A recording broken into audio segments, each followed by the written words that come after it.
часа 5 кучета стоят в това помещение.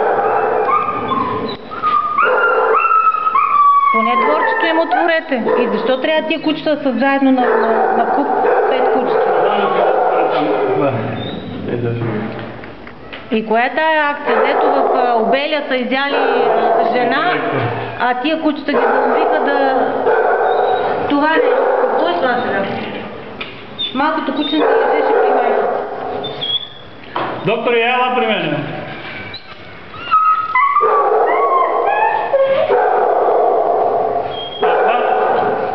Това кученце какво е при тая? То си е дете от Акметал. То си е нейно. Ама нейно, защо кастриете, що ви малко? Да върви оборота на доктор. Освен това, майката, защо така я хвърлихте? Тя може да души. Сложете я на скарата. Защо я гърчите в... Това е след това попойка в момента. Вече да. Или умряла? Да, е скайка се на нея. Ами, значи, що я гърчите така в леглото?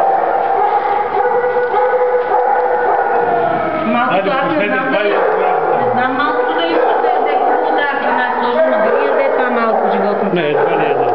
Не знам. Тези кучи. 1 април.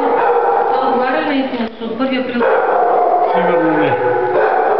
Тоест пак стигна до това, че дъските не отговарят на... Докторе! Пак питам, защо дворчето не е отворено? Защото излизат навънка. Еми на дворчето да... Излизат от дворчето. Значи дворчето не е как трябва. Широки са това. Са предвидени за малки кучета. Еми не може тия животни така в... Тия кучета от 1 април ли? Да, там майката са Катерия, даже си е оставила и козната. Това е от нея. Ето е тая по-широта е майка. Защо не са отворени те навънка? Защото ще избяга, ако я отворим.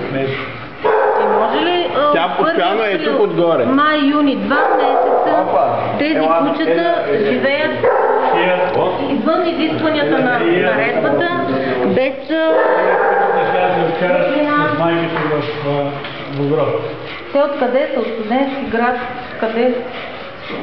Кубратово. Студентски град едно от Кубратово, значи те не са... Значи това е майка с едно животно и едно друго сте сложили от... Не знам всъщност, коли ли им пише тук? Па тук пише Студентски град Кубратово. От Кубратово е, това е много такова. Не са от различен. Това е с очите и малко. А жълтото е от Кубратово. Да. И то всъщност беше в друга клетка, обаче се изкачат постоянно. И като им беше отворен двора, защото много питахме, и оттам ви казвам, че бяга. Ми още едно доказателство.